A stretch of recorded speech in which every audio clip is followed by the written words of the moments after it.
प्यारे विद्यार्थियों, आज हम पढ़ेंगे पर्यवेक्षण। मैं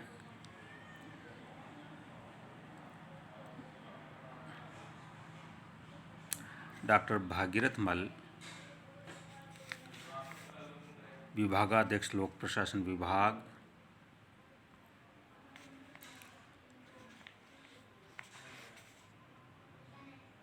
आज हम पर्यवेक्षण के संबंध में पढ़ेंगे।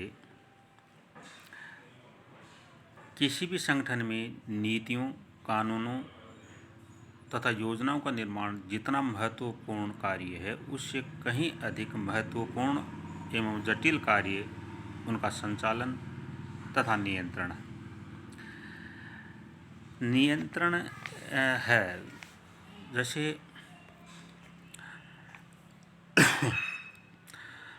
पर्यवेक्षण अंग्रेजी शब्द सुपर प्लस विजन से बना है। पर्यवेक्षण को अंग्रेजी में सुपरविजन कहा जाता है। सुपर प्लस विजन, जिसका अर्थ होता है, सुपर का मतलब का अर्थ होता है उच्च और विजन का अर्थ होता है दृष्टि, जिसका अर्थ होता है देखने की उच्च शक्ति। शब्दकोशीय दृष्टि से सुपरविजन का अर्थ है किसी वस्तु या व्यक्ति पर निगरानी रखना या यह जांचना कि कार्य विधिवत ढंग से हो रहा है या नहीं। लोक प्रशासन में इसका अर्थ सत्ता सहित किसी कार्य या व्यक्ति की देखरेख से है।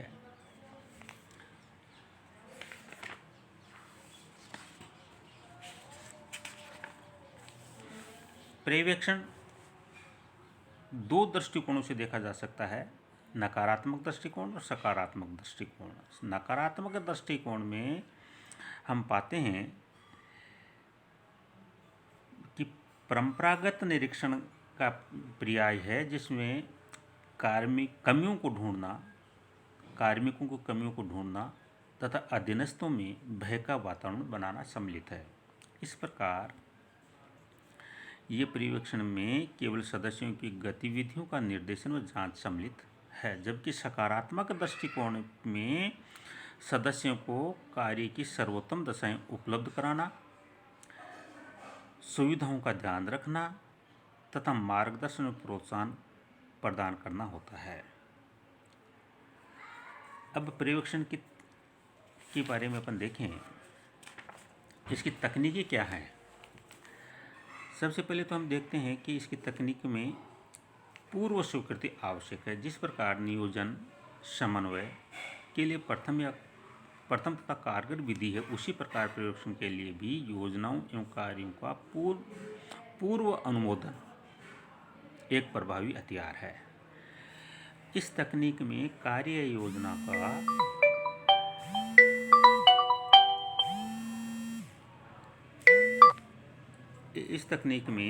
कार्य योजना से या कोई नीति बनाने से पहले ही अधीनस्थ व्यक्ति या अभिकरण को उच्च सत्ता से स्वीकृति लेनी पड़ती है। इस तकनीक से पर्यवेक्षण को संगठन की नीतियों, योजनाओं या भावी कार्यक्रम की पहले ही जानकारी मिल जाती है।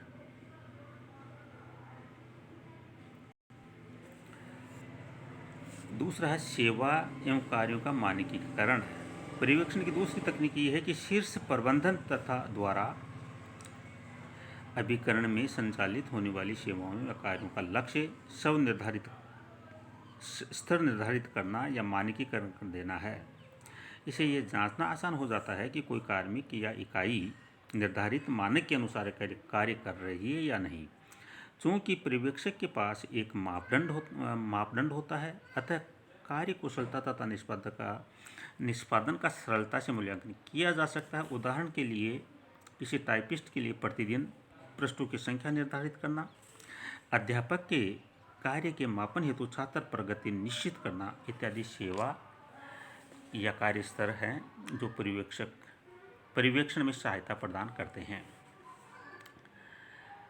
तीसरा पॉइंट है कार्य बजट पर्यवेक्षक की ये भी एक प्रभावी तकनीक है। इस विधि से उच्च प्रबंधकों का निम्न स्तरीय इकाइयों पर सरलता से नियंत्रण हो जाता है। बजट अपने आप में नियंत्रण का एक प्रभावी हथियार है। इस विधि में निम्न स्तरीय इकाइयों के विभिन्न कार्यों तथा गतिविधियों के लिए आवश्यक धनराशि की मात्रा निश्चित कर दी जाती है। कोई भी इकाई आवंटित धनराशि से अधिक व्यय नहीं कर सकती और न ही किसी दूसरे कार्य के लिए बजट का उपयोग कर सकती है। यह एक ऐसी विधि मानी जाती है जिसमें केंद्रीय नियंत्रण की व्यवस्था पर कोई विपरीत प्रभाव डाले बिना स्थानीय स्तर की पहल को भी प्रोत्साहित किया जा सकता है। कार्मिकों की स्वीकृति। नेक्स्ट पॉइंट है कार्मिकों की स्वीकृति। सरकारी अभिकरणों में कोई भी संस्था अपने समस्त प्रकार के कार्मिकों की भर्ती एवं नियुक्ति के क्रम में स्वतंत्रता प्राप्त नहीं रहती। कार्मिकों के चयन एवं नियुक्ति की स्वीकृति के अधिकार प्राय उच्च स्तरीय सत्ता में निहित होते हैं। अधीनस्थ संगठनों पर नियंत्रण की इस विधि से अनावश्यक व्यय व पक्षपात पर अंकुश लगाया जा सकता है। नेक्स्ट पॉइंट है प्रतिवेदन। उच्च स्तरीय सत्ता का प्रबंधकों को कार्य की प्रगति या संगठनात्मक गतिविधियों से अलग कराने का एक लोकप्रिय तकनीक रिपोर्ट भेजना है। दैनिक, साप्ताहिक, पाक्षिक, मासिक, त्रैमासिक, छमाही, वार्षिक विशिष्ट तदर्थ रिपोर्टों के आधार पर प्रबंधक या पर्यवेक्षक कार्य की वास्तविक प्रगति से अवगत हो जाते हैं और मूल्यांकन भी कर लेते हैं। इन प्रतिवेदनों में संगठन की प्रमुख गतिविधियों, उपलब्धियों तथा कमियों की चर्चा की जाती है। इकाई से प्राप्त रिपोर्ट के विश्लेषण से पर्यवेक्षक को प्रशंसा करनी या चेतावनी देनी या कार्यक्रम में संशोधन सुझाने का अवसर प्राप्त होता है। निरीक्षण। नेक्स्ट पॉइंट है निरीक्षण या जांच पड़ताल पर्यवेक्षक की एक प्राचीनतम तकनीक है। जब से संगठन बने हैं तब से निरीक्षण नियंत्रण की एक प्रमुख विधि रही है। निरीक्षण का उद्देश्य यह हो देखना है कि अधीनस्थ इकाइयाँ निर्धारित मानकों, नियमों, कार्यविधियों के अनुरूप कार्य कर रही है या नहीं। अधीनस्थ इकाइयों का कार्य निष्पादन, मूल्यांकन या उच्च स्तर की अपेक्षाओं के अनुरूप होना चाहिए। उच्चाधिकारी स्वयं जाकर किसी भी कार्यालय या कार्मिकों का निरीक्षण कर वस्तु स्थिति का पता लगाते हैं। अब पर्यवेक्षक, एक अच्छे पर्यवेक्षक जो है उसके गुण क्या क्या होने चाहिए। पिफनर ने निम्नलिखित गुणों को सम्मिलित किया है। सबसे पहले उन्होंने बताया है कार्य से संबंधित पर्यवेक्षक को पूरा ज्ञान होना चाहिए। व्यक्तिगत योग्यताएं होनी चाहिए जैसे दृढ़ चरित्र। एक अच्छे शिक्षक की योग्यताएं होनी चाहिए। उसे अपने कार्य से प्रेम हो तथा अधीनस्थों को भी प्रेरित करे। साहस और सहनशीलता होनी चाहिए। नैतिकता तथा सदाचार होना चाहिए। प्रबंधकीय योग्यता तथा जिज्ञासा होनी चाहिए। बौद्धिक सतर्कता एवं नवाचार प्रवृत्ति होनी चाहिए। इसी प्रकार हाल्से ने अच्छे प्रयोग से निम्नलिखित गुण बताए हैं।